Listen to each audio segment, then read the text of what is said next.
Hello, who are you and where are you from? I'm Joe Warren, publisher of the Headlight Herald and the Cannon Beach Gazette in Tillamook, Oregon. All right. And so,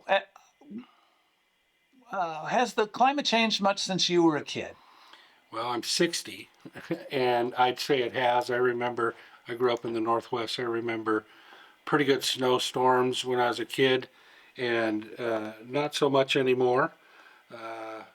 It seems like we had more snow when I was younger, but maybe it's just because we got out in it more. But it does seem like it's changed a little. Of course, it's gone kind of over time, so you don't kind of measure it that way, and I don't really study the weather, but I've seen some changes over my lifetime in the weather, definitely.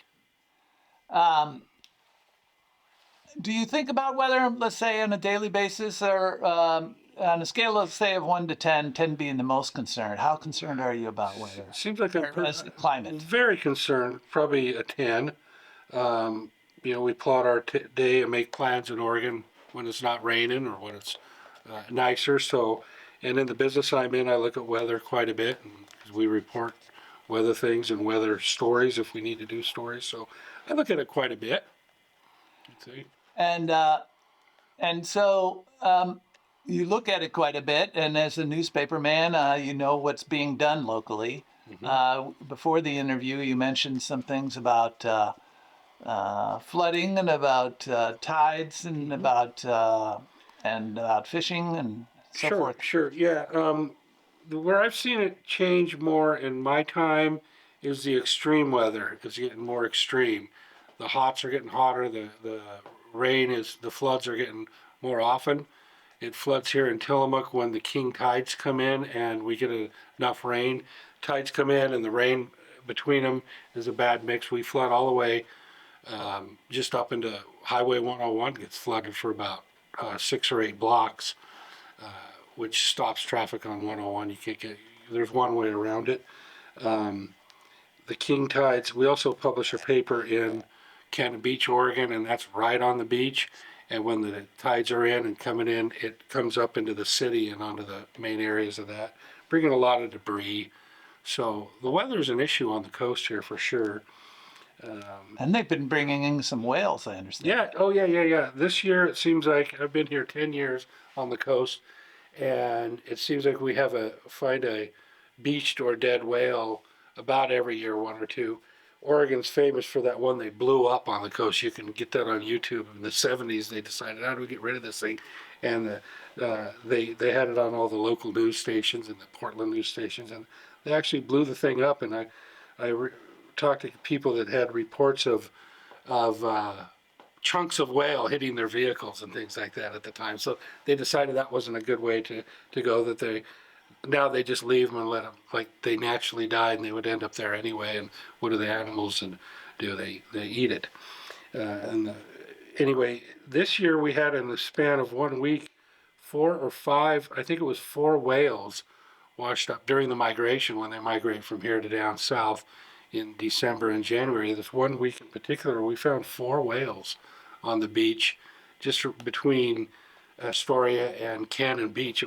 Seemed like a lot of them, and I think that's due to some climate change issues, and maybe the food is not being provided, and they starve out there in the ocean, die, and then are washed up. And they're huge animals, so it's really something when that happens.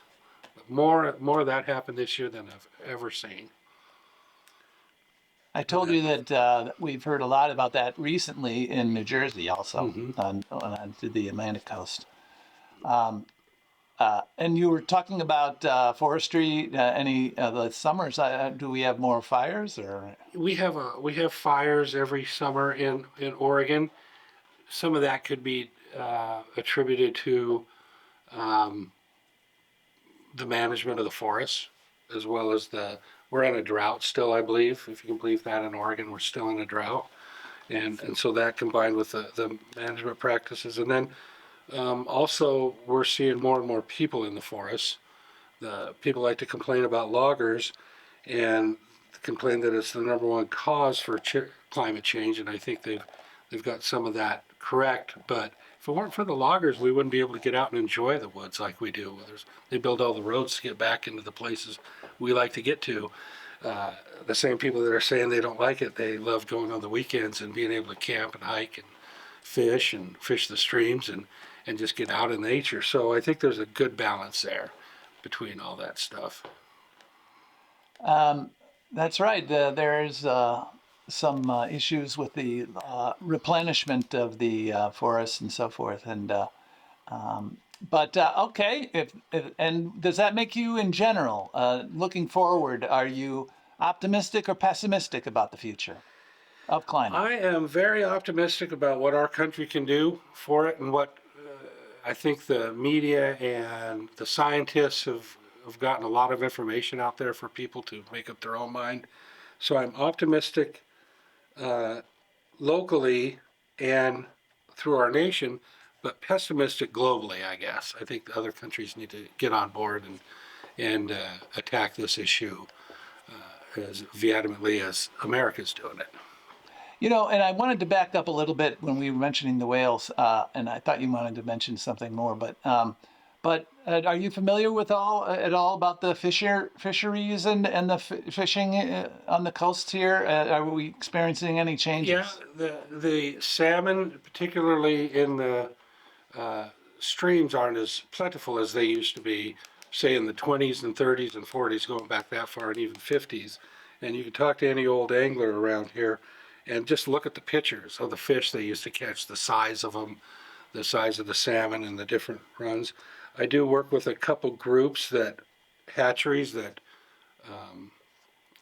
grow fish for harvesting, and thousands and thousands of them a year, and it still hasn't come back. And again, that could be some management of the waters a little bit, maybe a little bit too much logging close to the streams and their habitat, and probably some climate change. So I think it's probably some hybrid issues. It's just not one.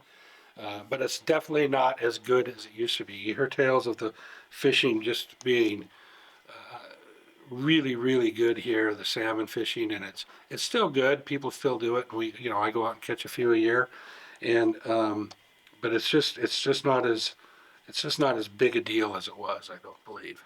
Okay. Very good. Hey, here on the 14th of March in Tillamook, Oregon. Thank you very much. You bet, Michael. Thank you.